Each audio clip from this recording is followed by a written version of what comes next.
A shipwreck holds a secret that rewrites the history of human invention. Beneath the Mediterranean waves, divers discovered complex gear mechanisms from the Hellenistic era, intricate devices that functioned like ancient computers over 2,000 years ago. By the end of this journey, you will see how these artifacts force us to completely rethink the timeline of human technological progress. We will uncover how a lump of corroded bronze predicts cosmic events and ask why such advanced knowledge vanished from the world for more than a millennium. What does it mean for our own civilization when genius can be lost to the sea? A beam of light cuts through the silent dark, sweeping over a shape that has rested on the seabed for more than 2,000 years. It is the ghostly ribcage of a ship, its wooden timbers half buried in sediment, a vessel that once sailed the wine-dark sea of the Hellenistic age. This period, spanning roughly from the death of Alexander the Great in 323 BC to the rise of Roman dominance, was an era of explosive cross-cultural exchange. Ideas, art, and luxury goods flowed across the Mediterranean, carried by ships like this one. And when such a ship met its end, the deep sea became its perfect preserver. In the cold, dark, oxygen-poor mud, time slows to a crawl. Organic materials like wood and rope that would have vanished on land remain intact. Metals corrode, but their shapes are locked in place by the very layers that entomb them. Each wreck is a frozen moment, a time capsule sealed by the sea itself. Some of the most revealing of these capsules have been found scattered around the Greek islands. The most famous rests off the coast of Antikythera, a remote island between Crete and the Peloponnese. Discovered by sponge divers in the year 1900, the wreck was a treasure trove of marble and bronze statues, fine glassware, and coins that dated its final voyage to around 60 BC. But among these expected artistic treasures was something utterly baffling. Divers brought up lumpy, heavily corroded chunks of bronze, fused together by centuries of mineralization. At first glance, they seemed like worthless scrap, perhaps part of a broken statue. Yet their shape was oddly geometric, and within the crusted green exterior, someone thought they saw the hint of a wheel, a sliver of a gear. The initial assumption was cautious, perhaps it was a navigational tool or an astrolabe. But as careful cleaning began in the decades that followed, the truth started to emerge from the calcified shell. This was no simple instrument. It was a dense, compact assembly of interlocking bronze gears, a mechanical puzzle of staggering complexity. What kind of mind, in the 1st century before the Common Era, conceived of such a device? And what, in the name of all the gods, was its purpose? The answer would not just solve a mystery, it would shatter our understanding of ancient science. For decades, the corroded bronze fragments sat in museum storage, a silent enigma. It was not until the 1950s and 60s that a historian named Derek J. de Sola Price began to see past the corrosion. Using early X-ray technology to peer inside the mineralized lumps, he revealed a breathtaking sight. Nestled within a wooden frame the size of a modern shoebox was a dense, compact universe of interlocking bronze gears. More than 30 individual wheels, each with precisely machined teeth, were arranged in layers connected by axles and dials. Price famously said the discovery was like finding a jet engine in the tomb of King Tut. It was a technology that seemed to belong to a different timeline entirely, a device of staggering mechanical sophistication that had no business existing in the 1st century before the Common Era. This was not a simple calendar or a decorative object. This was a machine built to calculate.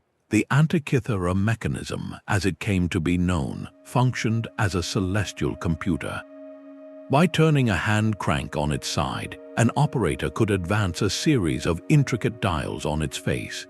These dials tracked the complex motions of the sun and the moon, predicted the positions of the 5 known planets, and even forecast lunar and solar eclipses with remarkable accuracy. It modeled the irregular orbit of the moon using a brilliant piece of engineering called a differential gear, a component that historians of technology believed was not invented until the 19th century. Here it was, working silently inside a 2,000-year-old artifact. The mechanism also tracked the 4-year cycle of the Panhellenic Games, including the Olympics, weaving together celestial time and human ceremony into a single, turning model of the cosmos. This was not magic. It was applied genius, a physical manifestation of advanced knowledge. Its calculations relied on centuries of Babylonian astronomical observations, perfectly integrated with Greek geometrical theories of planetary motion. So we are left with a haunting question. What kind of intellectual world produced this? The Antikythera mechanism feels too perfect, too complete to be a one-off experiment. It speaks of workshops, of technical manuals now lost, of a tradition of precision engineering that flourished somewhere in the Hellenistic world. This shoebox-sized marvel is not an anomaly. It is a single, surviving clue pointing to a forgotten chapter in the story of human invention. The Antikythera mechanism was not a lonely miracle. In the quiet laboratories where marine artifacts are restored, other whispers of this lost technology have begun to speak. From the dark silt of different shipwrecks, conservators have recovered smaller, more enigmatic pieces of the same puzzle. Near the island of Crete, another lump of calcified bronze was carefully separated from its seabed crust. Inside, researchers found a compact, intricate train of tiny gears, their teeth cut with the same precise geometry as the Antikythera device. It was not a full machine, but a vital component, a fragment of a larger whole that was lost. This discovery alone transforms our understanding. It tells us that the Antikythera mechanism was not a singular, freak invention.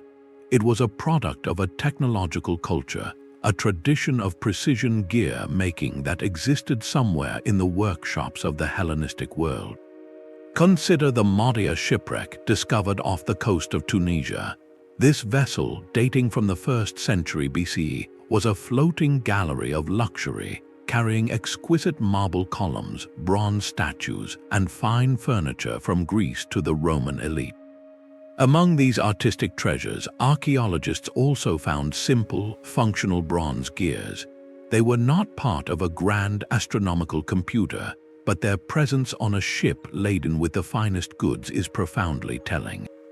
It suggests that such mechanical items were among the valued commodities of the age, perhaps portable demonstration models, teaching tools, or even elegant novelties for wealthy patrons. Scholars like Dr. Alexander Jones point out that these could have been components of smaller planetaria or geared astrolabes, devices used to teach the motions of the heavens or to perform calculations. A merchant or a scholar traveling by sea might have carried one, a pocket-sized model of the cosmos to consult on a long journey. This paints a new picture of the ancient Mediterranean. It was not just a highway for amphorae of wine and olive oil, but a conduit for ideas and complex instruments. Ships carried knowledge in physical form. The very existence of these gear fragments scattered across different wrecks forces a difficult question upon us. Were these exquisite devices only rare toys for the very rich, or were they more common than the sparse archaeological record suggests? The delicate nature of bronze means most would have been melted down and recycled over centuries. Only those protected by a shipwreck's deep, anaerobic tomb survived. Each recovered gear, no matter how small, is a fragment of a lost map. It hints at a landscape of mechanical ambition where artisans and philosophers collaborated to build working models of reality itself. We are left staring at these puzzle pieces, trying to guess the shape of the magnificent picture they once formed. If such sophisticated technology was being traded and transported, then who were the minds that designed it, and where did they learn their craft? the search for answers leads us away from the seafloor and into the dusty pages of history, to the legendary names and places that might have fostered this forgotten revolution. The creation of such a device began not with a grand idea, but with a quiet, meticulous craft. Inside a sunlit workshop in Rhodes or Alexandria, an artisan would have started with beeswax and clay. This was the lost wax process, a method ancient but capable of breathtaking precision. The craftsman would sculpt a perfect model of a gear in wax, every one of its 223 teeth shaped by hand with tools as fine as needles. This wax model was then encased in clay to form a mold, and the whole assembly was heated. The wax would melt and drain away, leaving a hollow cavity in the exact shape of the gear. Into this empty space they poured molten bronze. The choice of metal was not accidental. They used a specific alloy, a high tin bronze that modern X-ray fluorescence tests reveal was exceptionally strong and resistant to the slow creep of corrosion. This was not just metalworking, it was a sophisticated understanding of material science, selecting an alloy that could endure. Once cooled, the clay mold was broken away, revealing a rough bronze casting. Now the true skill began. Using hand files and abrasives, the artisan would finish each tooth, bringing it to a razor-sharp profile, ensuring that when it meshed with its neighbor, there would be no slippage, no jarring halt in the cosmic calculation. The tolerances they achieved are staggering. Some gear teeth are spaced less than a millimeter apart, a consistency that rivals what we might expect from early machine tools. How did they do it without such technology? They likely used master templates, perhaps bronze dividing plates with precisely spaced pins that acted as guides for filing each tooth to perfection. This was not guesswork, it was a system, a repeatable process born from a workshop tradition that valued accuracy above all else. The gears were then mounted on hand-forged bronze axles, secured with pins, and housed within a wooden frame, a material that has long since returned to the sea, leaving only the ghostly impressions in the corrosion on the metal. To stand before the Antikythera mechanism today is to witness the pinnacle of this craft. It is a symphony of bronze and intellect, where every filed edge and calculated ratio was a physical argument about the nature of the universe. The very existence of a gear with 223 teeth, a number crucial for predicting lunar eclipses, tells us something profound. The artisan who cut that gear did not need to understand the astronomy. But someone did. This object is the meeting point of two worlds, the philosopher's abstract geometry made solid by the craftsman's steady hand. It represents a chain of knowledge from the Babylonian star watchers to the Greek geometers, to the engineer who designed the gear train, down to the artisan whose breath fogged the bronze as he made the final, critical stroke with his file. This level of coordinated expertise does not appear in a vacuum. It implies schools, apprenticeships, and technical manuals now turned to dust. It forces us to ask, if they could build this, what else did they know how to make? The mechanism is a surviving fragment, but it points to a whole lost library of mechanical arts, a tradition of making that connected the heavens to the turning of a hand crank.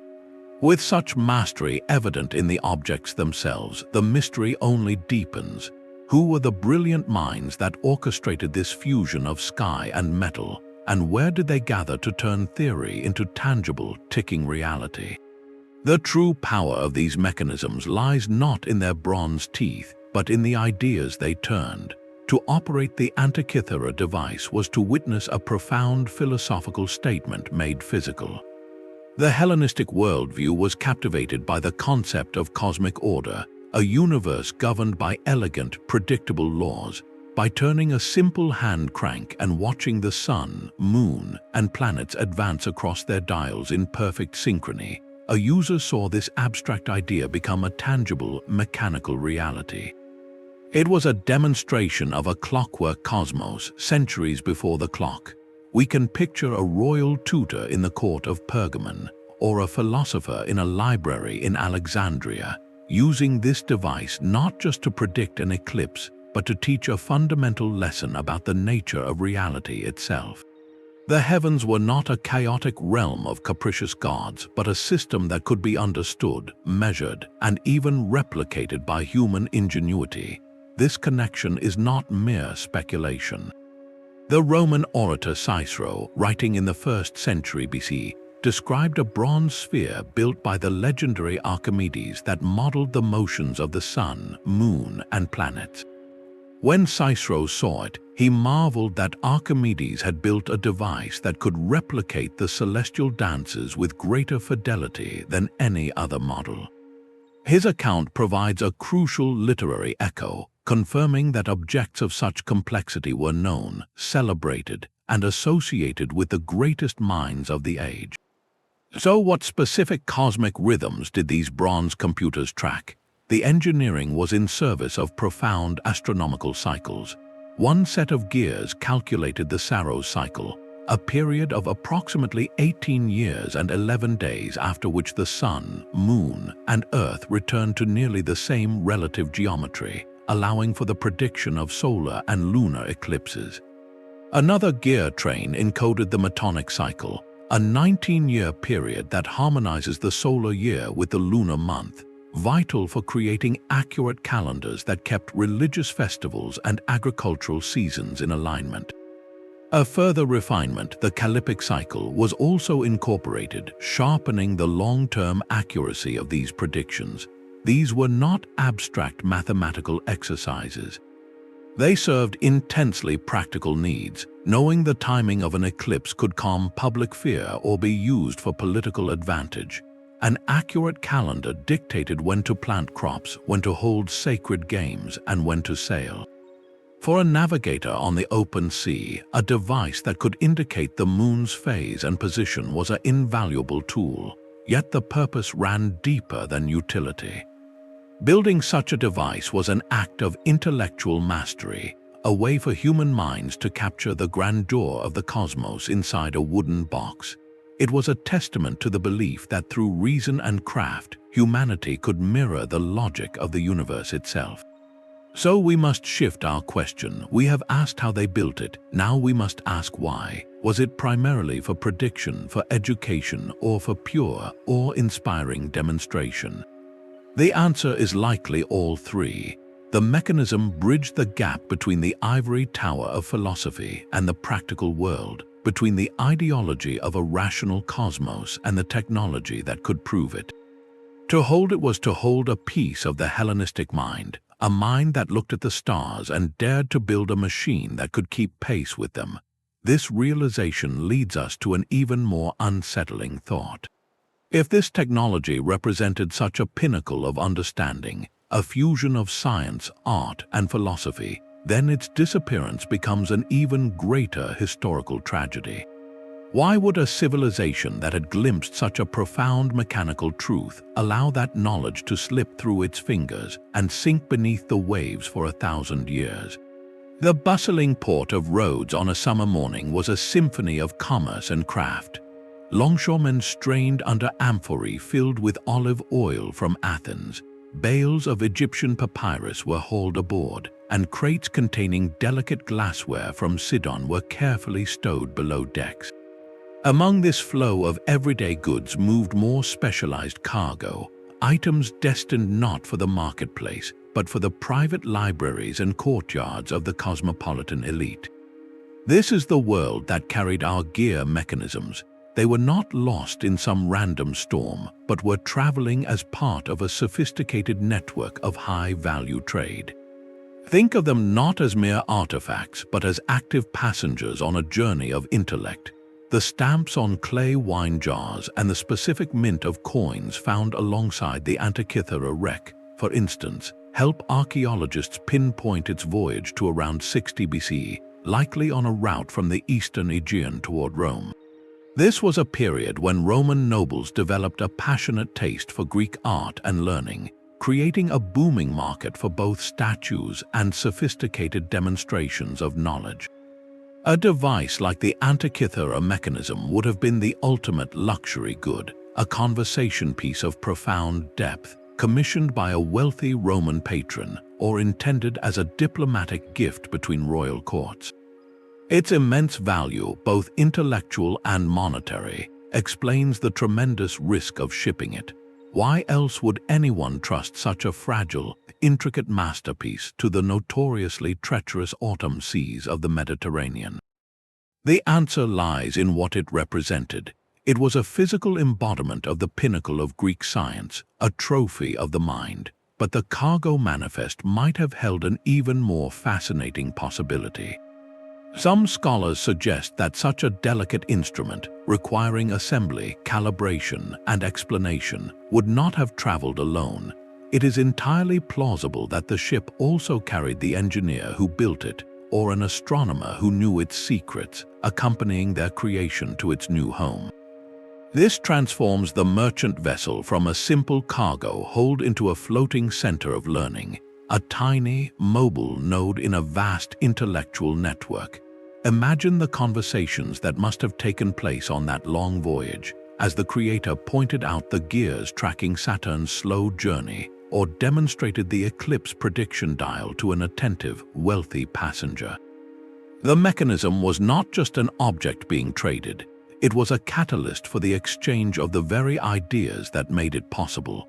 Its journey across the wine-dark sea mirrors the journey of knowledge itself in the Hellenistic age, flowing from centers of innovation like Alexandria or Pergamon out to the wider world, carried on the same ships that transported grain and marble. This maritime context is crucial. It tells us these devices were in motion, connecting people and places. They were active participants in the culture, not hidden away in a single workshop. So if the ships carried both the devices and the minds that understood them, we must then ask, where did those minds come from? What were the great centers of thought that could produce such a seamless fusion of cosmic theory and precision engineering?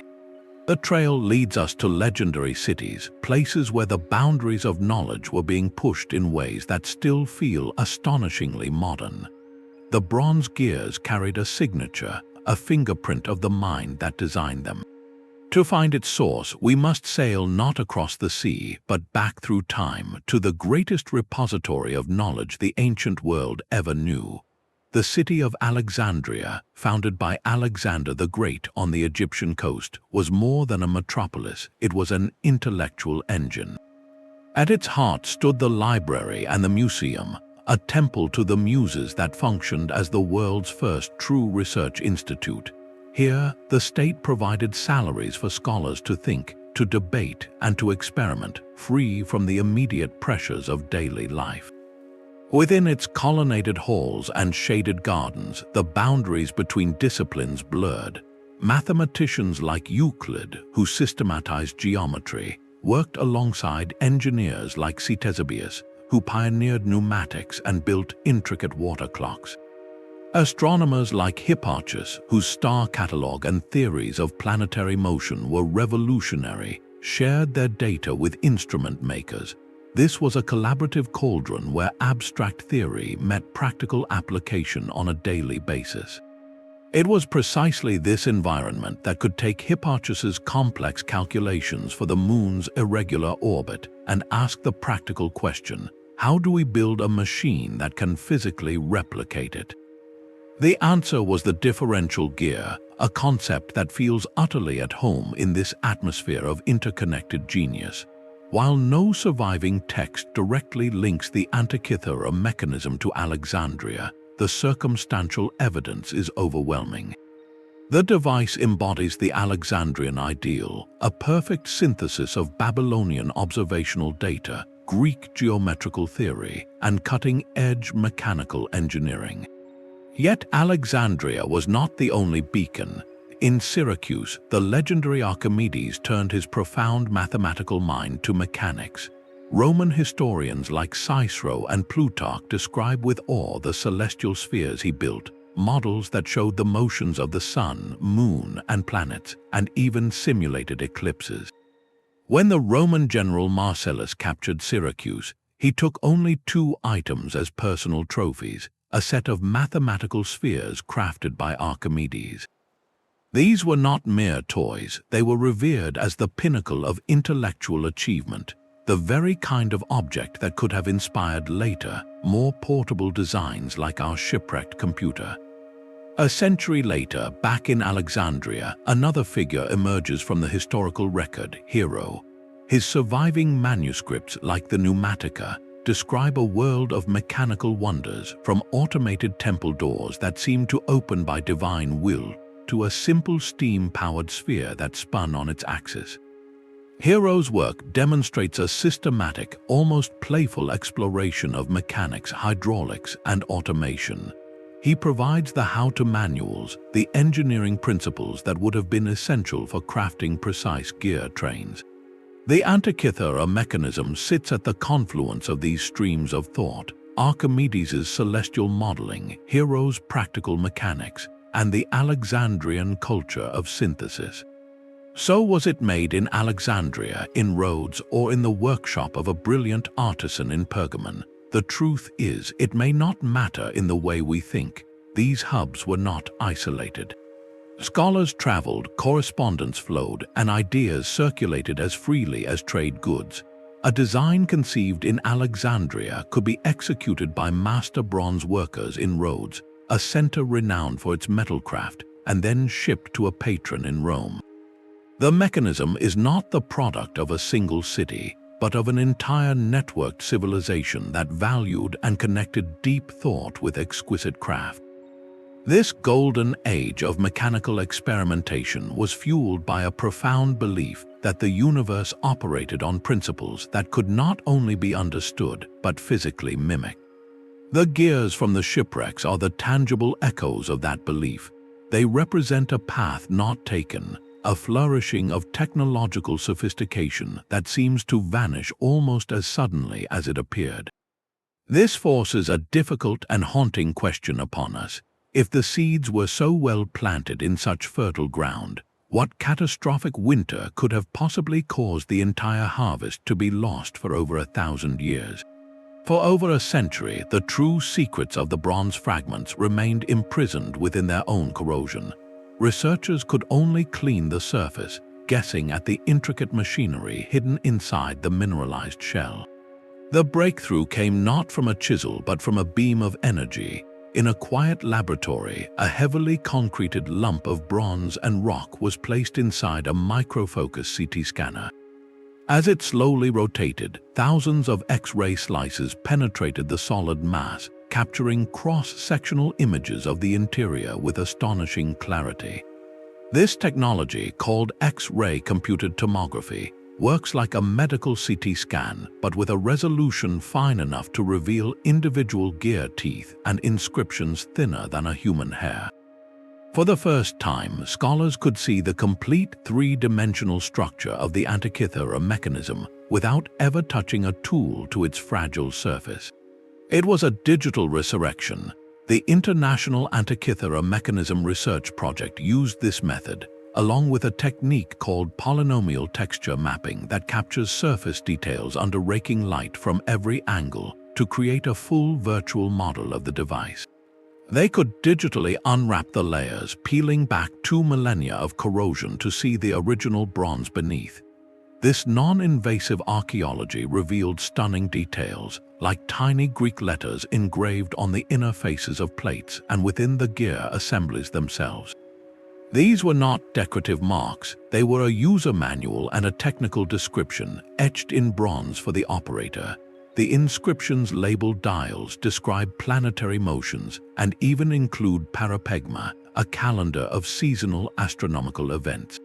One poignant phrase, deciphered from the ghostly scans, reads, "The spiral is divided into 235 cells. This refers to a dial tracking the Metonic cycle, a direct instruction on how to read the machine's prediction of time itself." The ability to read these texts transformed the mechanism from a mysterious artifact into a readable document, a direct communication from its makers to us.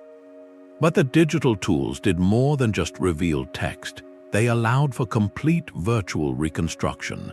Researchers could animate the precise gear trains, watching on a screen as the entire system turned in perfect, silent harmony. They proved how a single input crank would drive all the outputs, calculating the positions of celestial bodies with a gentle turn of the wrist. They could reconstruct the beautiful, complex front dial that displayed the Greek zodiac and the Egyptian calendar, and the intricate rear dials that tracked eclipse cycles and the four-year games. This digital model became a testing ground, allowing historians to experiment with different gear arrangements to see which one matched the ancient calculations. It confirmed the use of the brilliant differential gear and revealed previously unknown functions, like a dial that may have tracked the irregular orbit of the planet Mercury. The process is a form of technological time travel, granting us a clearer view of the ancient thought process than any physical excavation ever could. It raises a thrilling possibility. What other secrets still lie within the terabytes of scanned data, waiting for a new algorithm or a fresh pair of eyes to notice a faint, forgotten inscription? Every pixel holds a potential clue, a whisper from a workshop in Rhodes or Alexandria, now audible for the first time in 2,000 years. The bronze itself speaks. Across the inner plates of the Antikythera mechanism, etched in letters barely a millimeter high, is a ghostly text. These are not decorative marks, but a practical user's guide, an operating manual inscribed directly onto the machine for the person who would turn its crank. In the quiet of a library or a private study, a scholar could run a finger over the cool metal, reading instructions on how to set the dials to a specific date to see where Venus would shine that night, or when the next solar eclipse would darken the sky. Epigraphers, specialists in ancient inscriptions, have spent decades piecing together these fragmented texts from the surface scans. They have recovered month names from the Corinthian calendar, the symbols of the zodiac, and crucial technical terms that unlock the device's deepest secrets. One of the most thrilling words they found was simply Venus. Its presence confirmed a long-held suspicion that the mechanism did not just track the sun and moon, but modeled the complex wanderings of the 5 known planets. Even more telling was the phrase stationary point. In ancient astronomy, a planet's stationary point is the moment it appears to pause in its journey across the starry backdrop before beginning its retrograde loop, that mysterious backwards motion that puzzled observers for millennia. The fact that the mechanism's instructions mention this phenomenon is staggering.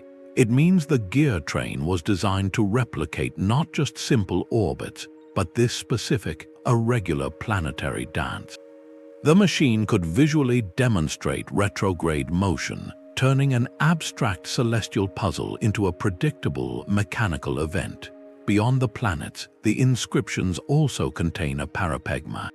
This was a practical calendar that linked the rising and setting of certain stars to seasonal changes on Earth, noting the time for sowing grain, the onset of seasonal winds vital for sailing, or the expected arrival of spring rains. This blend of high astronomy and everyday life is telling. It shows the device was a bridge between the cosmic and the terrestrial, a tool for both philosophical understanding and practical planning. The very existence of this etched manual answers a profound question about its purpose. These meticulous instructions were not meant for the maker, who would have known the machine intimately. They were for the user. This implies a level of practical astronomical literacy among its operators. Someone, perhaps a tutor, a ship's navigator, or a curious noble, was expected to engage with this device to set it, read it, and learn from it. It was not a sealed black box of magic, but an open book of bronze inviting inquiry. The words are a direct conversation across 20 centuries, a patient explanation of how to work a model of the universe. They guide our hands just as they guided an ancient scholars, leading us to the next layer of the mystery. If the inscriptions tell us what the machine did, then the silent, turning gears beneath them reveal how it thought. The real magic is not in the words, but in the mathematics they set into perpetual motion. To translate the dance of the moon into bronze, an ancient engineer would have begun with a single, perfect number. 254. This was not a guess but the key to a celestial lock. They knew from generations of Babylonian sky watchers that 254 synodic months, the cycles from new moon to new moon, very nearly equals 219 sidereal months, the moon's true orbit around the Earth. To build this relationship into the machine, they cut one gear with 254 teeth. This large wheel engaged with a much smaller pinion gear of just 19 teeth. With every full turn of the large gear, the smaller one would spin through a very specific fraction of its own circle, a physical expression of that ancient, precise ratio. This single gear pair is a microcosm of the entire device's purpose, to turn observed celestial periods into tangible, turning metal. The most celebrated of these cycles is the Metonic cycle, named for the Athenian astronomer Meton, but known far earlier in Babylon. It is the 19-year period after which the phases of the moon recur on the same calendar dates. The mechanism encoded this using a complex train of gears that ultimately produced a 19:1 ratio, driving a pointer that completed one full circuit of a dial every 19 years. This was the calendar's heartbeat. For predicting eclipses, they incorporated the Saros cycle. This 18-year, 11-day period, also Babylonian in origin, governs the repetition of solar and lunar eclipses. A brilliant assembly of gears, including that critical differential, calculated this cycle and moved a pointer along a spiral track on the back of the device, marking each upcoming eclipse event.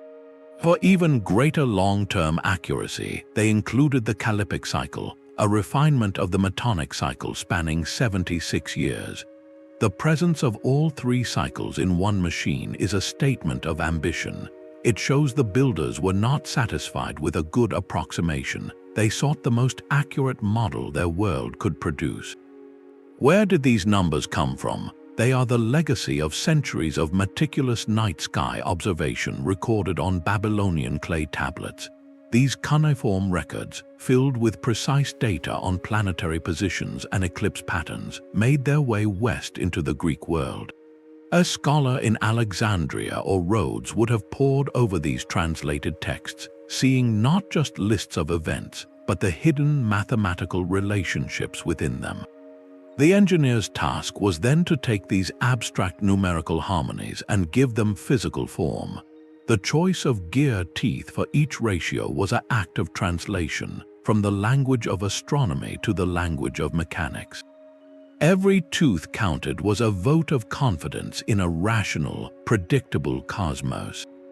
So we must ask, how did a Babylonian clay tablet, inscribed with the slow rhythm of eclipses, finally guide the hand of a Greek artisan as he filed the 223rd tooth on a tiny bronze wheel?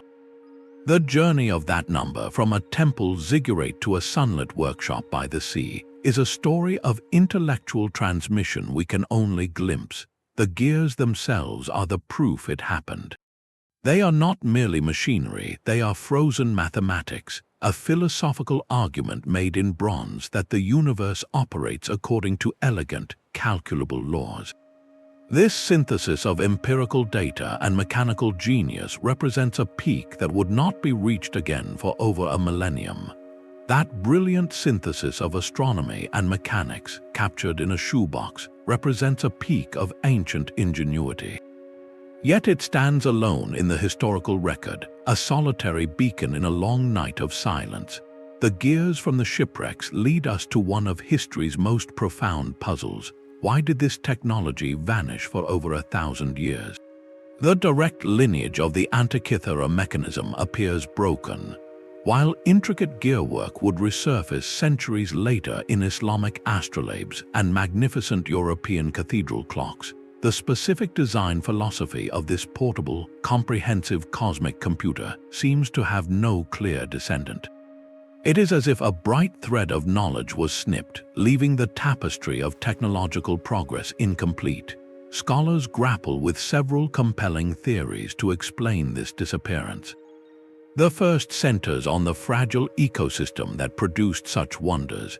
These devices were not mass-produced tools. They were masterpieces, requiring the coordinated efforts of astronomers, mathematicians, and master artisans. They were phenomenally expensive, likely commissioned only by royal courts or the wealthiest patrons as symbols of prestige and learning. In an economic sense, they may have been a dead-end technology, too specialized, too costly, and too dependent on a stable, wealthy, and intellectually curious society to sustain their production. When that society changed, the knowledge became a luxury it could no longer afford. The Great Library of Alexandria, often invoked as a symbol of lost knowledge, serves less as a single catastrophic event and more as a powerful metaphor for a slower, more insidious fragmentation. As the political and economic focus of the Roman world shifted, the generous patronage for pure philosophical and mechanical inquiry that flourished in Hellenistic centers like Alexandria and Pergamon gradually dried up. The networks of scholars dispersed, and the workshop traditions that depended on them faded. Practical needs also shifted. The complex astronomical modeling needed to maintain precise civic calendars or predict eclipses for state ritual may have held less urgency in later administrative systems. Simpler methods or the acceptance of less precision could have sufficed for daily life, making the immense effort to build such mechanisms seem unnecessary. Another haunting possibility is that the knowledge did not vanish but went underground. Could these designs have been considered state secrets, or treasures so closely held by ruling elites that they were literally lost with those dynasties, plundered and melted down for their valuable bronze in times of conflict?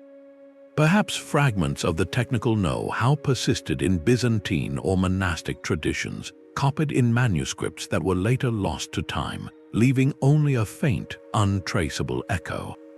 This gap forces a reflective and unsettling question upon us. The Antikythera mechanism survived only by the sheer accident of a shipwreck. What other advanced technologies from antiquity have we lost entirely, leaving not even a corroded fragment in the deep? The historical record is written by what endures, and these surviving gears are precious precisely because they are rare physical proof of a path not taken. They whisper of an alternate timeline of invention, one where the mechanical computer emerged not in the 18th century, but in the 1st century before the Common Era. Their silent testimony challenges our linear view of progress, suggesting that technological advancement is not an inevitable climb, but a fragile flame that can be dimmed, scattered, and nearly extinguished by the winds of change. The differential gear inside the Antikythera mechanism is a ghost in the machine, a concept that would haunt history for a millennium and a half. To truly grasp its significance, we need to place it alongside the mechanical marvels that came after. Picture a quiet museum hall where two artifacts lie side by side. On one pedestal rests a fragment of the Antikythera device, its small bronze gears tarnished green, designed to calculate the future position of a planet. On the other pedestal sits a heavy iron gear from a 14th century European cathedral clock, built to sound a bell on the hour. Both are triumphs of engineering, yet they speak to entirely different worlds of purpose. The Hellenistic gearwork was computational and predictive, a portable model of the cosmos. The later medieval clockwork was primarily about timekeeping and spectacle, driving intricate automata of saints and angels for public wonder. This is not a contest of which was better, but a revealing study in contrast. The ancient Greeks built a machine to understand the heavens. Medieval Europeans built machines to organize earthly life and inspire religious awe. The materials themselves tell a story. The Antikythera mechanism used high tin bronze, a fine alloy chosen for precision and durability in a compact personal device. Medieval clocks used wrought iron, a stronger, more abundant material that allowed for massive public installations, gears taller than a person, driving clock faces visible to an entire town. The scale shift is profound. One technology was scaled down, miniaturized for private contemplation. The other was scaled up, monumentalized for communal use. This speaks to their social context. The ancient device served philosophy and elite scholarship, a tool for a single mind grappling with universal laws. The cathedral clock served the church and the growing mercantile cities, regimenting the daily rhythms of prayer and labor for the entire community. Yet within this comparison lies a stunning twist. Expert horologists who have studied the Antikythera fragments point out that its most sophisticated element, the differential gear system used to model the moon's irregular orbit, represents a conceptual leap that simply vanishes from the historical record. We do not see a mechanism of comparable mathematical complexity and compact integration again until the 16th century, in the astronomical clocks of craftsmen like Giovanni da Dondi. This 1500-year gap is the heart of the mystery. How could such a brilliant idea appear, function flawlessly, and then seemingly evaporate without a trace? The most likely answer is not a single thread of transmission, but a scattering of seeds. While no direct line connects a workshop in Rhodes to a clockmaker in Milan, it is possible that fragments of the old knowledge persisted. Byzantine or Islamic scholars may have preserved Greek texts on mechanics that later found their way into medieval libraries. A traveling merchant might have carried a broken heirloom device from the Eastern Mediterranean, its strange gears fascinating a local metalworker. Inspiration can flow through the faintest of channels, a whispered idea, a puzzling artifact in a noble's curiosity cabinet, a half-understood diagram in a weathered manuscript. The later inventors of Europe stood on their own formidable foundations, developing clockwork to meet the needs of their time. They may have independently reinvented principles known to the ancients, reaching similar solutions to different problems. This makes the Hellenistic achievement not a primitive precursor but a separate, parallel peak. Their gears were not early clocks. They were something else entirely, a dedicated cosmic computer born from a unique fusion of astronomy, geometry, and art. Its disappearance reminds us that technological progress is not a straight line, but a landscape with forgotten summits. The true legacy of these shipwrecked gears is the question they force us to ask. What does it mean for our own civilization when such a luminous understanding of the universe can be fashioned, held, and then utterly lost to the deep? The names of the engineers who designed these mechanisms are lost to us. No signature is etched beside the differential gear, no proud maker's mark adorns the wooden case. Yet the objects themselves are a biography written in bronze. They tell us of minds that could hold the entire cosmos as a system of interlocking ratios, and hands that could translate that vision into tangible, turning reality. To understand them, we must step into the imagined light of a workshop in Rhodes or Alexandria. Here, the air would have smelled of hot beeswax, molten metal, and the sharp tang of acid used for cleaning bronze. The master mechanic, likely part of a close-knit guild, worked not from a detailed blueprint as we know it, but from a set of learned principles and ratios passed down through generations of apprentices. His knowledge was a living library, stored in memory and muscle, in the precise pressure of a file and the intuitive understanding of how 254 teeth must mesh with 19. He was both a mathematician and an artist, a bridge between the abstract world of the philosopher and the physical world of the craftsperson. His social standing was complex. In a society that often prized pure thought over manual labor, he occupied a unique middle ground. He was not a philosopher giving lectures in the museum, but his work gave physical form to their theories. A patron like King Hieron II of Syracuse, who famously commissioned war machines and celestial spheres from Archimedes, would have held such a master in high esteem, valuing him as a treasure akin to the object he produced. For a wealthy merchant or a Roman senator, commissioning such a device was not just an acquisition. It was a statement of intellectual sophistication, a way to participate in the cutting edge of natural philosophy.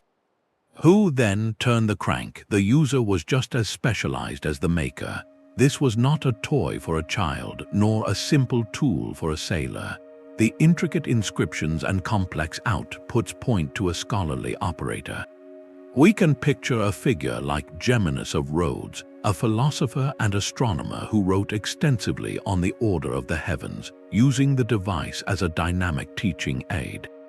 In his lecture hall, turning the input wheel would bring the celestial model to life, showing students the dance of the planets far more effectively than any drawing in the sand. Or perhaps it was Hipparchus of Nicaea, the greatest observational astronomer of antiquity, who may have used its predictions to cross-check his own star catalogue or to demonstrate the theories of lunar motion he pioneered. For these individuals, the mechanism was a revolutionary interface, a calculator that could run simulations of the sky for any date, past or future. It turned time into a dimension they could physically manipulate. An astrologer attached to a royal court might have used it to cast more accurate horoscopes, seeking auspicious moments for a coronation or a military campaign. The device served these varied masters because it was, at its core, a pure engine of celestial data. The human stories, the ambition of the patron, the genius of the designer, the skilled hands of the artisan, and the curiosity of the scholar, all converged in this one compact box. They collaborated across the boundaries of class and profession to create an object that sought to make the unknowable cosmos knowable. This collaboration is their true legacy. When we look at the fragments today, we are not just looking at ancient technology. We are witnessing a moment of profound human connection, where different kinds of knowledge and skill intertwine to produce something greater than the sum of its parts. Their names are forgotten, but their conversation, frozen in gear teeth and inscribed instructions, continues across the millennia. It begs a final, humbling thought. If such a coordinated effort could vanish so completely from history, what does that tell us about the fragility of our own collective knowledge and the chains of people and purpose required to keep it alive? The silent, corrosive chemistry of the sea holds these artifacts in a fragile truce. For 2,000 years, the bronze gears have rested in a cold, dark, and oxygen-poor environment, their surfaces slowly interacting with the salts dissolved in the seawater. This creates a stable, if heavily encrusted, state of preservation. But the moment they are lifted into the light and air of our world, that truce is shattered, and a frantic, invisible race against decay begins. The very chemistry that preserved them now threatens to destroy them in a matter of weeks. As the metal dries, the chloride salts embedded deep within the bronze react with oxygen and moisture to form hydrochloric acid, which actively eats away at the metal from the inside out. Without immediate intervention, a priceless gear can literally turn to powder. This is where the story of discovery meets the quiet, meticulous science of salvation.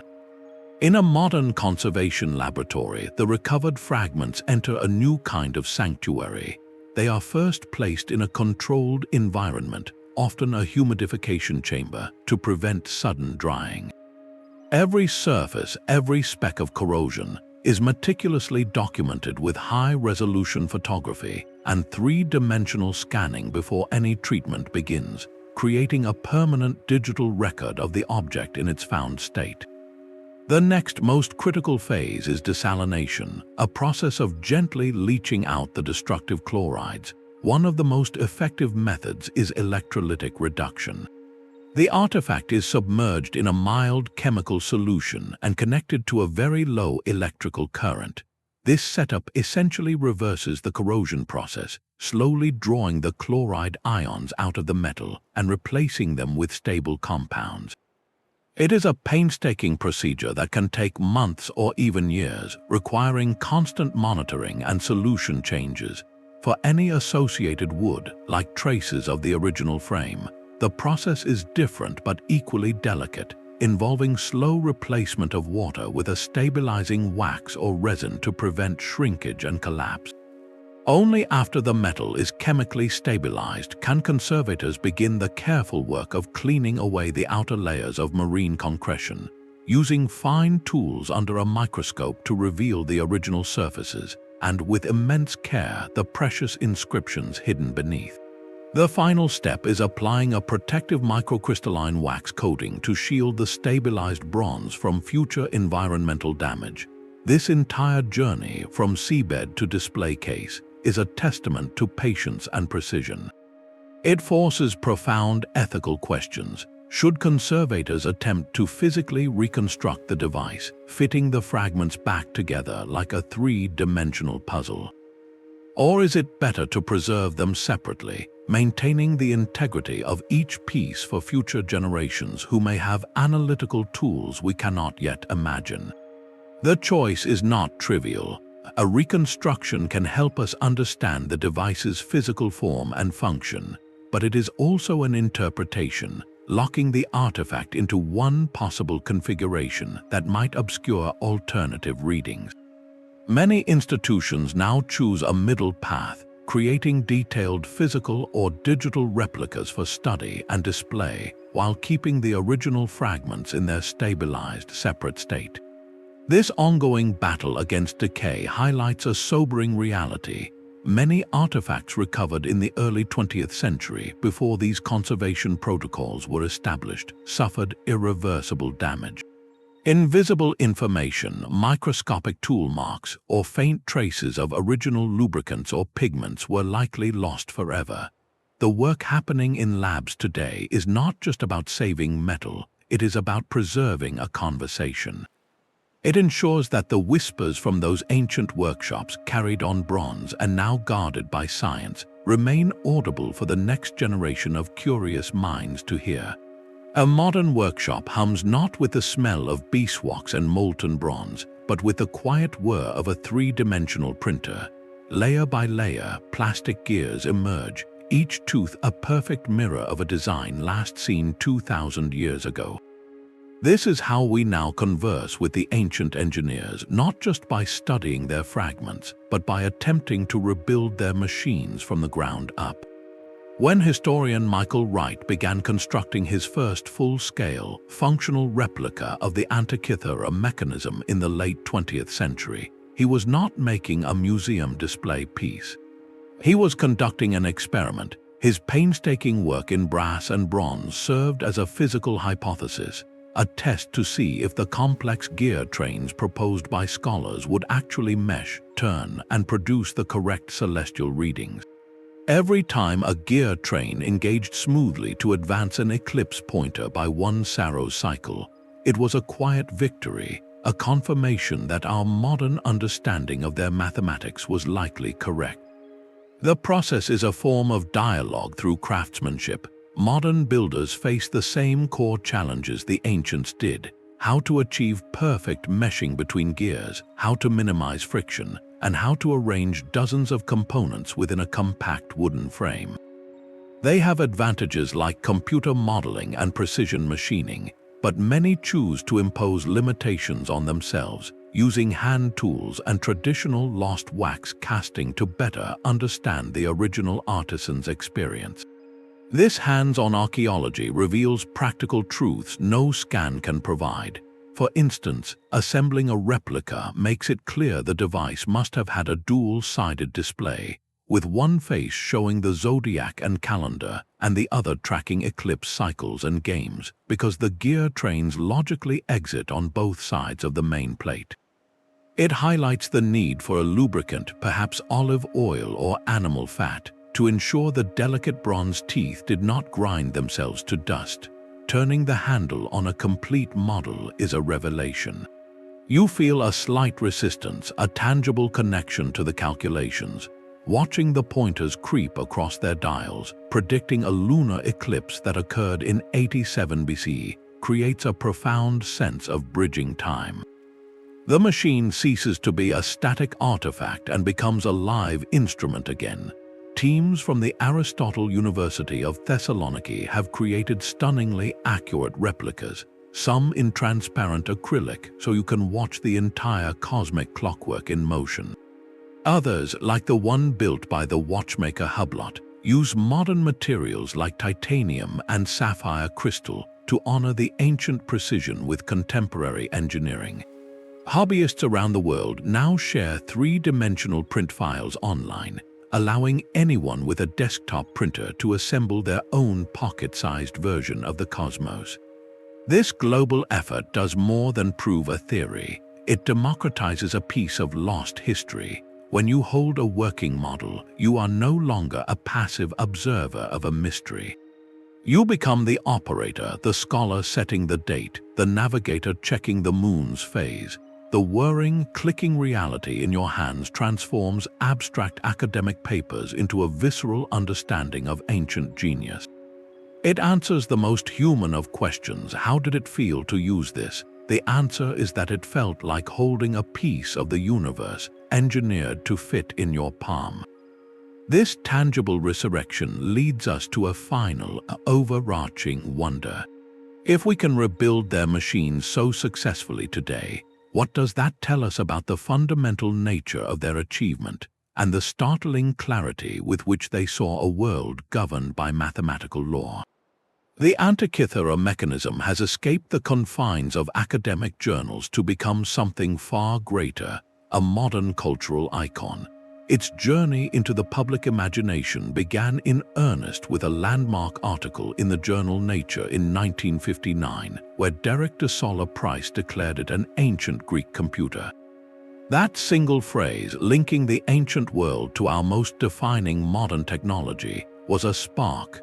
Major research projects in the 21st century, with their dramatic CT scans and gleaming digital reconstructions, turned that spark into a sustained media fire. Suddenly, this corroded lump of bronze was featured in glossy documentaries, its intricate gears animating on screens in millions of homes. It became a centerpiece exhibit in museums from Athens to New York, no longer a curious fragment but a star artifact that stopped visitors in their tracks.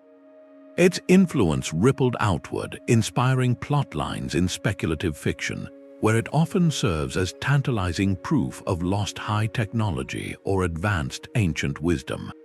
In many ways, it has become a shorthand, a single object that challenges the entire linear narrative of human progress. Why does this one device, among countless recovered artifacts, hold such power over us? A broken amphora tells us about trade, a statue about art, but this mechanism speaks directly to our modern obsession with technology and information. It embodies the romance of a forgotten genius, a puzzle solved, and the thrilling possibility that history holds secrets capable of overturning everything we thought we knew. It taps into a deep cultural vein, the idea that knowledge can be lost, that whole chapters of ingenuity can be erased by time, only to be rediscovered, whispering a warning to our own seemingly permanent civilization. The mechanism's rise to fame is a story we authored ourselves, a narrative about rediscovery that reassures us that even the most profound truths, once buried, can be brought back into the light. This transformation from obscure find to popular icon is not just about archaeology. It is about the stories we need to tell ourselves to make sense of our own technological age and its fragile place in the long arc of time. That smooth upward line on the graph of human progress is an illusion. The Antikythera mechanism and its scattered kin force a radical redrawing of the map. Instead of a single, steady climb from simple to complex, we must picture a landscape of jagged peaks and deep valleys, where whole mountain ranges of knowledge can be submerged by time. The Hellenistic mastery of precision gearwork represents one such towering peak, a summit in mechanical and astronomical thought that was later lost from view for over a millennium. This reality challenges a comforting story we often tell ourselves, that technology inevitably moves forward, that each generation builds directly upon the last. The shipwrecked gears tell a different, more complicated tale. They suggest that advancement is not a law of nature, but a fragile cultural achievement, dependent on a delicate and often fleeting ecosystem. Historians of science like Thomas Kuhn have argued that progress is not linear but occurs in fits and starts shaped by paradigms, the dominant ways of thinking that a society supports. The creation of these cosmic computers required a specific paradigm, one that valued celestial observation, geometrical modeling, and the artisan's craft as connected pursuits. It required wealthy patrons, stable trade routes for materials, and institutions like the museum that brought thinkers and makers together. When that social and economic support structure shifted, the knowledge it produced did not simply evolve, it fragmented and faded. The so-called Dark Ages were not a period of universal intellectual dimness, but rather an era where the specific ecosystem that nurtured high-precision mechanics in the Mediterranean had collapsed. The capability had existed, but the conditions to sustain and transmit it were gone. This perspective invites a humbling question about our own place in time. We live in an age of staggering technological accumulation, with digital networks that seem to make knowledge permanent. Yet the silent testimony of these bronze gears asks us to consider a different possibility. What if our own technological civilization is not the inevitable end point of history, but merely another peak, one that future generations might look back upon with the same awe and puzzlement with which we regard Alexandria? The fragility of civilizational memory is a theme echoed in libraries burned, languages forgotten, and techniques abandoned. Our confidence in perpetual progress might be a kind of historical myopia. The real legacy of these finds is not just a corrected timeline, but a shifted mindset. It encourages us to look at all of history with more nuance and curiosity, to ask not just what was achieved, but what was lost and why. It reminds us that the torch of understanding is not always passed forward. Sometimes it is dropped, and its light must be patiently rekindled from the faintest embers. This realization turns the gears from mere artifacts into philosophical provocations, urging a deeper appreciation for the interconnected web of people, ideas, and stability that allows human genius to flourish, and a sober respect for how easily that web can unravel. The sky was not a distant spectacle, but a living script. To the people of the Hellenistic world, the orderly march of the sun, moon, and planets was the most visible expression of divine harmony, a cosmic blueprint for life on Earth. This was a society where the sacred and the scientific were not separate realms, but interwoven threads of the same fabric. A temple priest would consult an astronomical device not out of mere curiosity, but to determine the exact, divinely sanctioned moment to begin the great festival of Zeus. The calendar, regulated by the heavens, dictated everything. It told farmers when to sow and when to reap. It announced the dates for collecting taxes, and it summoned citizens to the sacred games held in honor of the gods. An eclipse was not just a celestial event, it was a potent omen, a message from the divine that could shake empires and topple kings. To predict such an event was to demonstrate a privileged connection to the cosmic order itself. This is why the intricate bronze computers from the shipwrecks were instruments of immense cultural power. They were tools that could translate the silent language of the stars into actionable knowledge for the state. A ruler whose advisors could accurately forecast a planetary conjunction or an eclipse wielded that knowledge as proof of divine favor, a powerful form of social and political control. It transformed celestial mechanics into civic authority, so we must view these mechanisms in their full context.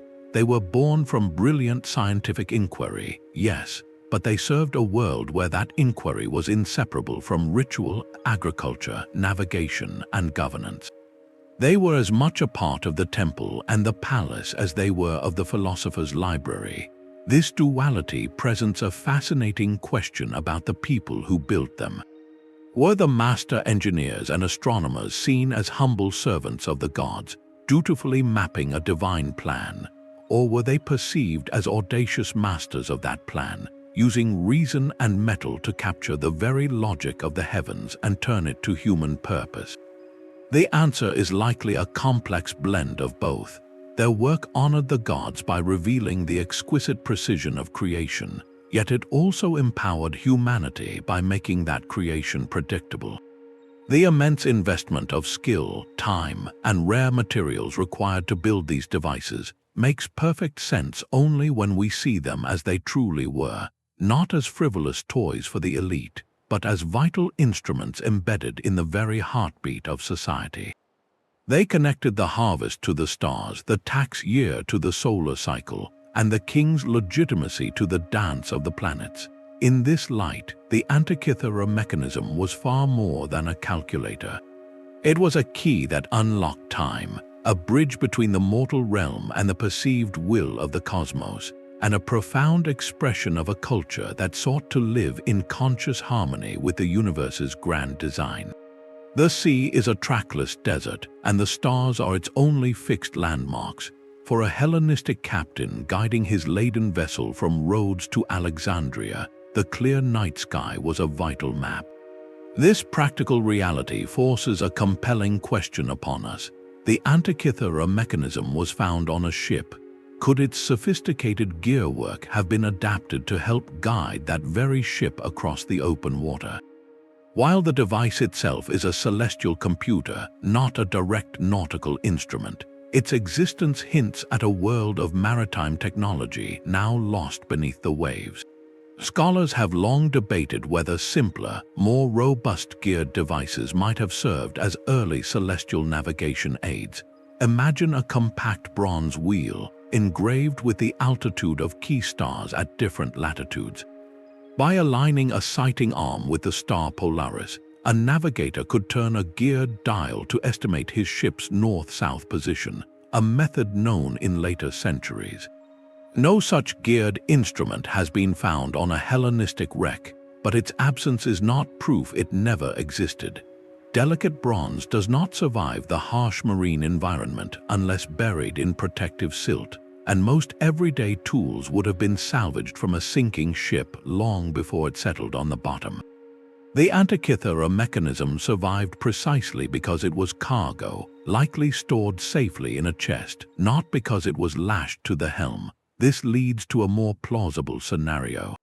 A captain or a ship's scholar might have used the mechanism not on the rolling deck, but in the quiet of a harbor before departure.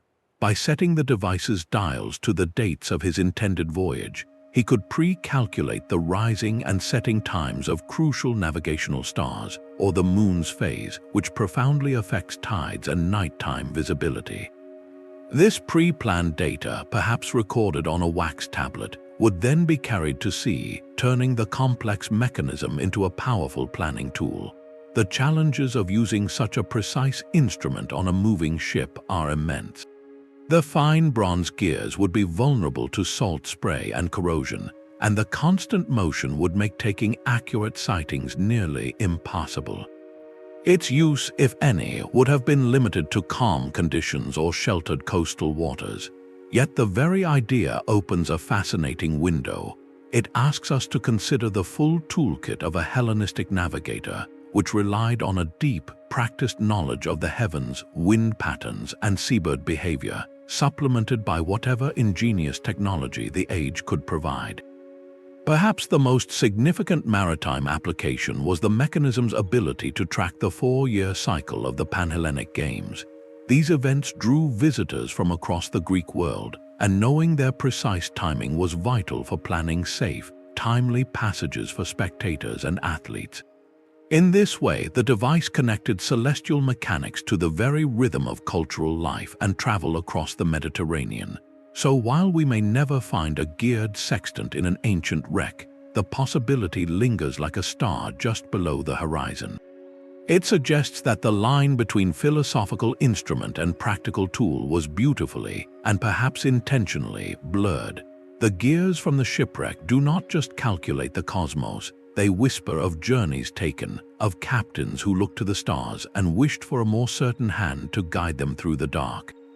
The fragmented bronze gears on the conservator's table are a silent question posed across 20 centuries.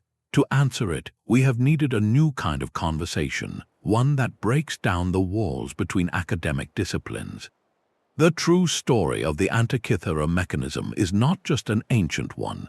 It is a modern tale of how archaeology, astrophysics, engineering, and philology have learned to speak a common language. Picture a research meeting where an archaeologist lays out a map of the shipwreck's stratigraphy, explaining which layer held the mechanism's fragments. Beside her, a physicist points to a three-dimensional CT scan on a screen, highlighting the ghostly outline of a gear tooth hidden inside solid rock. A philologist leans in, comparing the scan's faint Greek letters to known astronomical texts, while a mechanical engineer runs a simulation on a laptop, modeling the stresses on a 2,000-year-old bronze axle. This is not a hypothetical scene. It is the daily reality of the international research teams that have brought this device back to life. Each specialist brings a unique lens, and together, they create a complete picture no single expert could ever see alone. The astrophysicist uses sophisticated software to recreate the exact night sky over Rhodes in 80 BCE, then checks the mechanism's eclipse predictions against that digital cosmos. The result is a stunning confirmation. The ancient gears match the computer model with remarkable accuracy. Meanwhile, the materials scientist uses X-ray fluorescence to analyze the precise alloy of the bronze, revealing the ancient artisan's deliberate choice of a high-tin mixture for strength and durability, a secret of their craft locked in the metal's very chemistry. This collaborative synthesis has been the key that turned a corroded lump into a readable text. The philologist's work on the inscriptions guides the engineer's reconstruction of the gear trains, and the engineer's functional model helps the historian understand how a scholar would have actually used the device for teaching or planning. It is a continuous loop of questioning and validation across fields that rarely spoke to each other a generation ago. This success poses a powerful, methodological question for our future. What other historical puzzles currently trapped in silos of specialization could be solved by applying this same collaborative, technology-driven approach? Could the strange acoustic properties of ancient amphitheaters be fully understood by teams of archaeologists, architects, and sound engineers working in concert? Might the composition of faded pigments on a mural reveal lost trade routes through the combined work of chemists, art historians, and economic modelers? The Antikythera Mechanism Research Project serves as a brilliant blueprint. It proves that the traditional barriers between the humanities and the sciences are artificial constructs, especially when we are confronting the sophisticated, integrated legacy of ancient ingenuity. These gears did not belong solely to the realm of the historian or the engineer, even in their own time. They were born from a culture that itself synthesized art, science, and philosophy. To understand them, we have had to rebuild that synthesis in our modern world. This interdisciplinary model is now the standard, guiding not just the study of this one device, but informing a new wave of excavations and analyses across the Mediterranean, where every recovered fragment is seen as a piece of a much larger, interconnected puzzle of the human past. The seabed is not a final resting place, but a library still being catalogued.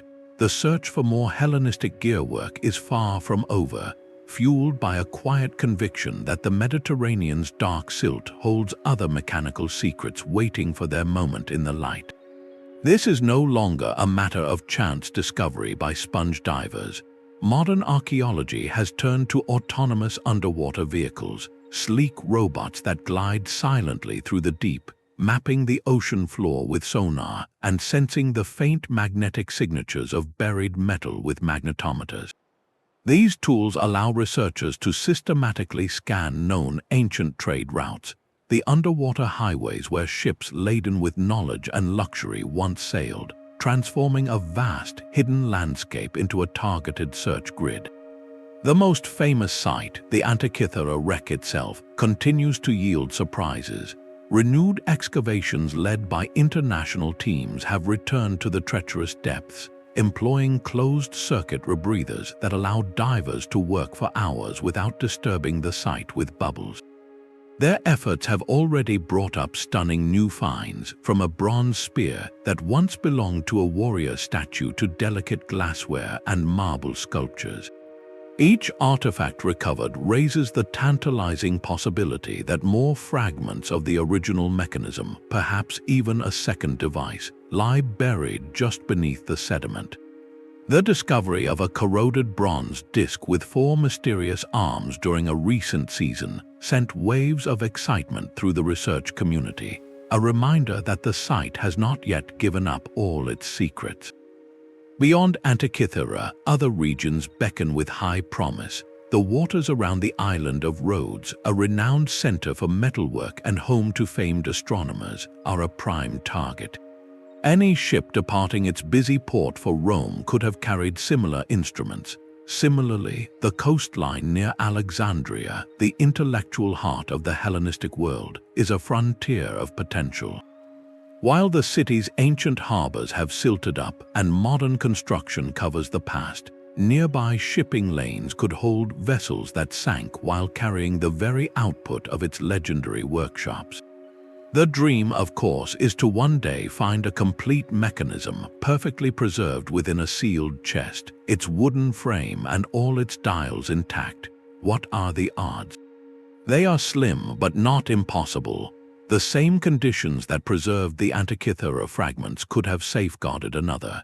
Each new wreck located is a roll of the dice, a chance to recover not just another gear, but perhaps an entire sister device that could confirm or completely reshape our understanding. This ongoing quest is a perfect blend of historical detective work and cutting-edge exploration. It is driven by a powerful belief that the Hellenistic era, with its unique fusion of intellect and craft, still has profound lessons to impart. Every sweep of an autonomous vehicle's sonar, every careful sifting of deep-sea sediment, is an act of faith in the unfinished story of human ingenuity. The next dive, the next scan, could be the one that brings another bronze whisper to the surface, a whisper that might just change the entire conversation. A 2,000-year-old gear can teach a physics lesson in a way no textbook ever could. In classrooms and museums around the world, these ancient mechanisms are being resurrected not just as artifacts, but as active teaching tools, bridges between the humanities and the sciences. A student in Athens or Ohio can now manipulate a high-resolution, 3-dimensional simulation on a tablet, dragging a virtual crank to watch bronze gears engage and planetary pointers glide across a digital zodiac. In that single, interactive moment, they are not passive learners. They are operators witnessing firsthand the principles of gear ratios, the mathematics of astronomical cycles, and the sheer ingenuity of a culture that sought to model the cosmos. This hands-on engagement transforms abstract concepts into tangible, even thrilling understanding. Why does a corroded fragment from a shipwreck often spark more curiosity than a polished modern diagram? It carries a story. It embodies the entire human drama of inquiry, from a burning question about the night sky to the painstaking craft required to answer it. Educational programs at institutions like the National Archaeological Museum in Athens or the Children's Museum of Manhattan have built physical replicas that visitors can touch and turn, making the connection between a hand motion and a celestial prediction viscerally real. Online platforms offer open-source models and interactive apps that allow anyone to deconstruct the device layer by layer, exploring how a specific gear train encodes the 19-year Metonic cycle, or how the differential gear solves a 2,000-year-old problem in lunar motion. This approach reframes the history of science. It is no longer a dry chronology of names and dates, but a detective story where the clues are gear teeth and faded inscriptions. Students of engineering see the Antikythera mechanism as a masterclass in compact design and material choice. Mathematics students grapple with the elegant ratios that translate celestial periods into turning circles. History students confront the fragile networks of trade and patronage that made such an object possible. This interdisciplinary power is its greatest educational strength. It demonstrates that innovation never occurs in a vacuum, but at the lively intersection of curiosity, skill, and cultural need. By engaging with this ancient technology, learners connect with a fundamental, timeless human drive, the urge to build tools to comprehend our place in the universe. This connection does more than teach facts, it cultivates a mindset. It frames technology not as a mysterious, modern force, but as a continuous human endeavor, a long conversation between problems and solutions that stretches back millennia. That perspective is a crucial preparation. It equips us to think more deeply about the objects we recover from the deep, not merely as trophies of the past, but as chapters in an ongoing story about who we are and what we value. How we choose to study, share, and protect these fragile whispers of genius is itself a lesson in stewardship for the future. The salvaged ship's crane lifts a dripping crate from the deep, but the moment it clears the surface, a different kind of storm begins. The recovery of a priceless artifact from international waters is not the end of a mystery, but the start of a modern legal and ethical debate with as many moving parts as the mechanism itself. Who has the right to these fragments of genius? A national government may claim them as part of its cultural patrimony, a direct link to its ancestors. A private salvage company that funded the multi-million-dollar, high-risk expedition argues for the right to recover its investment, perhaps through sale or exclusive display. Meanwhile, the global scientific community advocates fiercely for the artifact's preservation and for open access to the knowledge it contains, insisting it belongs to the shared story of human achievement. This is not a hypothetical scenario. It is the complex reality facing every major underwater discovery today. The legal framework governing these finds is a patchwork of national laws and international treaties, often as murky as the water they came from. For centuries, the principle of finders, keepers loosely applied, but that approach prioritized treasure over history, leading to the irretrievable loss of context and data as objects were ripped from their resting places for the art market. In response, the international community created the UNESCO Convention on the Protection of the Underwater Cultural Heritage. This landmark agreement, adopted in 2001, establishes a crucial set of principles. It prioritizes preservation in situ, leaving a wreck undisturbed on the seabed as the first option, and strongly discourages the commercial exploitation of cultural heritage. The convention advocates for careful, scientific excavation where recovery is necessary, ensuring that every artifact is treated as a piece of a historical puzzle, not a standalone commodity. The tensions this convention seeks to address are vividly illustrated by other Mediterranean wrecks. Legal battles have raged for years over cargoes of ancient coins and sculptures, pitting countries against salvagers in courts that must weigh maritime law against cultural protection. These cases often hinge on the definition of abandonment. Does a ship lost for 2,000 years with no living heir mean its contents are free for the taking? Or does the cultural legacy it represents create a perpetual claim for the descendants of its creators? When we apply this question to something like the Antikythera mechanism, the stakes feel even higher. This is not a stack of gold coins. It is a singular object of scientific and philosophical importance, a key to understanding a pivotal era in human thought. So who truly owns it? The modern nation-state whose territorial waters it was found in.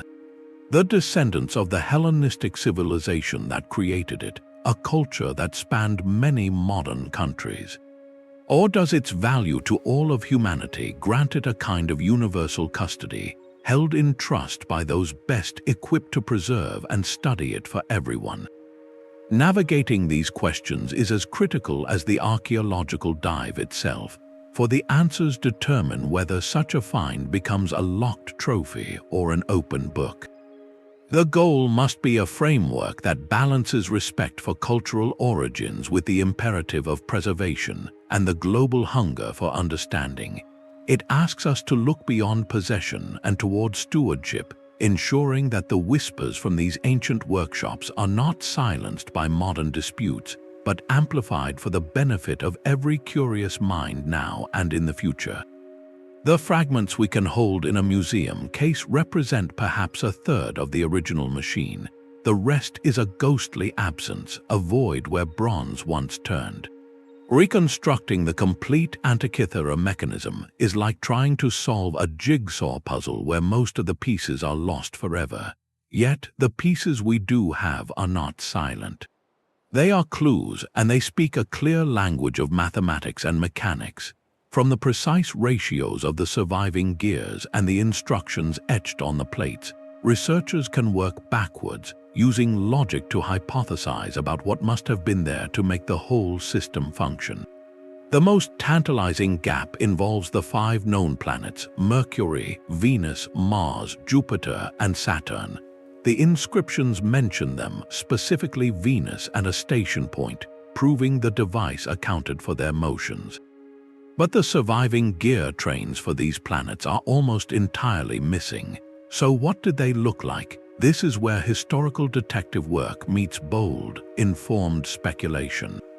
Scholars like Tony Freeth and his team have proposed breathtakingly complex reconstructions. To model the planets, especially Mars with its famously irregular retrograde loop, would have required a labyrinth of additional gears. Freeth's model suggests a system of epicyclic gears, tiny worlds rotating on larger worlds, all turning in perfect, nested harmony to replicate the planet's wandering paths across the zodiac. His proposed reconstruction adds dozens of gears to the known 30, creating a dense, miniature universe of interlocking bronze. Another compelling hypothesis centers on automation. Did the mechanism have a small, rotating ball, half silvered and half black, that automatically showed the phase of the moon as it turned? Could there have been a pointer that swept across the zodiac dial, automatically indicating the sun's position for any given date set on the crank? These are not wild guesses, they are testable theories. Using digital modeling, researchers can build these speculative gear trains virtually and see if they mesh, turn without conflict, and produce astronomically correct outputs. If the virtual gears grind to a halt, the hypothesis fails. If they spin in silent, perfect agreement with the ancient sky, it becomes a compelling possibility. This process of digital experimentation is crucial. It creates a target, a set of predictions about what the missing pieces should look like. This guide is invaluable if, by some miracle, a new fragment is ever recovered from the seabed. A single, strange gear found tomorrow could be instantly checked against these speculative models. Does it fit the proposed train for Jupiter? Would its tooth count enable the calculation for Saturn's slow orbit? This transforms the mystery from a passive curiosity into an active, ongoing investigation. The most astonishing function to confirm would be a fully integrated planetary display. To see a complete physical model with pointers for all 5 planets advancing in their proper cycles would be to witness the Hellenistic cosmos made utterly, mechanically tangible. It would represent the absolute pinnacle of their technical ambition. The puzzle of the missing pieces, therefore, is not a defeat, it is an invitation. It defines the limits of our certain knowledge and celebrates the vital role of informed imagination in breathing life back into the silent past. Every proposed gear, every speculative dial, is a question posed to history, a way of keeping the conversation with those ancient engineers alive and urgently evolving. What if their greatest triumph is still waiting in fragments for us to recognize its shape? The elegance of an ancient gear train can still make a modern engineer pause in admiration. There is a timeless quality to the compact, layered design of the Antikythera mechanism, a sense that every component serves a purpose within a beautifully integrated whole. This is not just historical curiosity, it is a source of direct inspiration. In the quiet workshops of high-end watchmaking, for instance, master horologists study photographs of those 2,000-year-old bronze gears. They are not looking to copy them, but to understand a philosophy of design. The challenge of placing multiple astronomical functions, known as complications, into a wearable timepiece mirrors the ancient challenge of fitting a cosmos into a wooden box. The result is a new generation of luxury watches that display the phases of the moon, the positions of the planets, or even eclipse cycles, all driven by miniature gear trains that owe a conceptual debt to that Hellenistic prototype. These modern creations are homages, celebrating the mechanism as a universal symbol of human ingenuity and the relentless pursuit of precision. This influence extends far beyond timepieces. The core concept of the Antikythera mechanism, a physical system programmed to perform complex calculations, is profoundly foundational. In a very real sense, its gear trains are a form of hardware programming. The arrangement of the wheels, their tooth counts, and their interconnections create a fixed algorithm, one that calculates celestial positions when the input crank is turned. This idea of a physical sequence determining a logical outcome is a direct ancestor to the programmable looms of the 19th century, which in turn inspired early computer pioneers. Today, a robotics engineer designing a mechanical arm or a walking machine engages with the same principles of gearing, leverage, and integrated movement that the ancient artisans mastered. The problems of efficiency, reducing friction, and transmitting motion through a compact system are eternal challenges in engineering, and the ancient solutions still offer elegant lessons.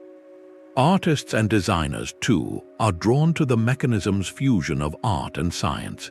Sculptors create stunning kinetic pieces where bronze gears turn in silent, mesmerizing harmony, explicitly citing the Antikythera find as their muse. Manufacturers of high-end scientific instruments, like compact spectrometers or portable lab equipment, strive for that same ideal of packing maximum function into a minimal, user-friendly form factor. The mechanism demonstrates that the most advanced technology can also be an object of beauty, a principle that guides modern industrial design from smartphones to spacecraft interiors.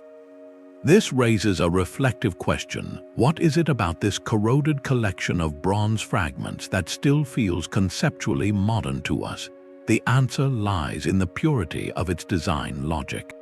It achieves a perfect balance of efficiency, elegance, and clear purpose. There is no superfluous part. Every gear and dial exists to serve the grand function of modeling the cosmos. This kind of thoughtful, integrated design transcends its era. It speaks directly to our own age, where we strive to make complex systems intuitive and multifunctional devices seamless.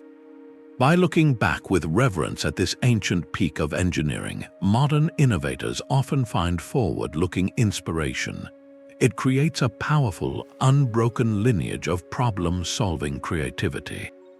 The same human mind that calculated the gear ratios for the Saros cycle now writes code to simulate galaxies or designs gears for a Mars rover.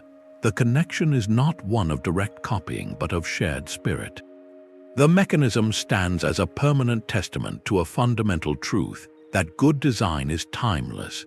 It reminds us that the drive to understand our universe and build tools to navigate it is a continuous thread in the human story, woven through millennia. This realization shifts our perspective from seeing the artifact as a mere relic to viewing it as a participant in an ongoing conversation. And if this ancient computer can still teach and inspire us today, what does that imply about the ultimate value of preserving and understanding such fragments of our collective past? The gears turn, connecting ages. A peculiar gear tooth count defies every known astronomical cycle. In the sterile glow of a laboratory monitor, a researcher leans closer, tracing the outline of a fragment from the Antikythera mechanism. One small gear has a number of teeth that does not correspond to the Saros, the Metonic, or any other celestial period we have identified. Its purpose is a complete enigma.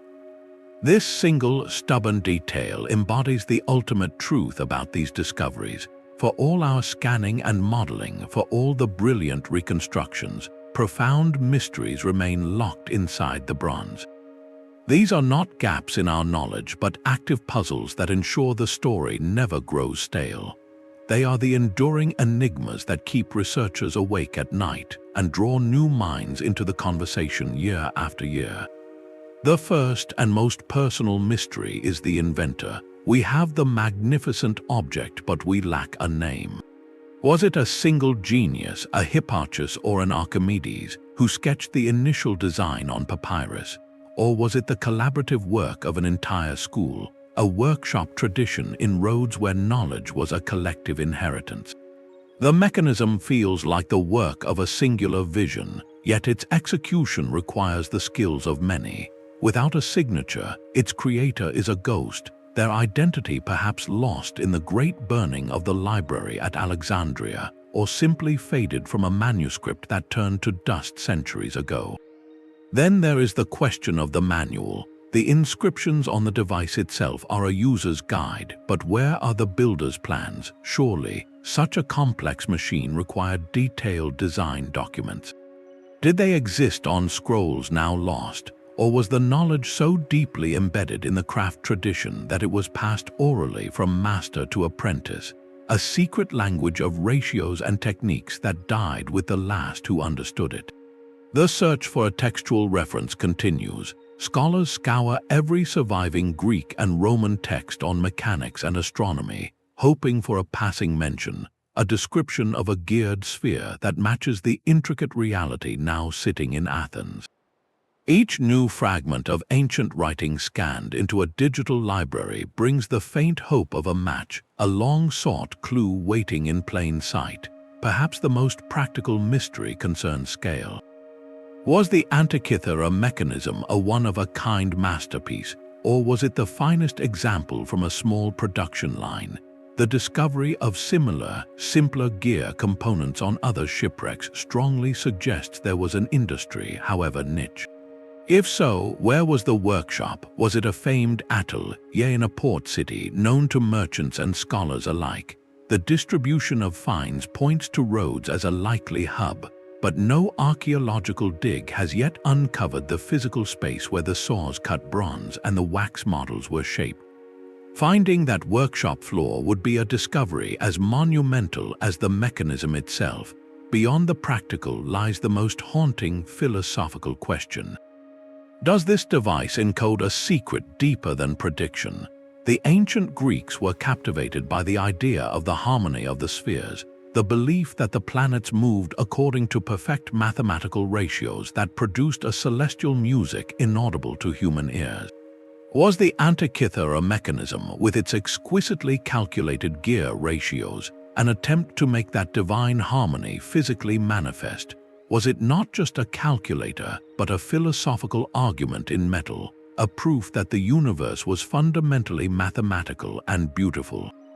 This possibility lifts the device from a technical marvel to a spiritual artifact, a bridge between calculation and awe. These open questions are not failures of archaeology.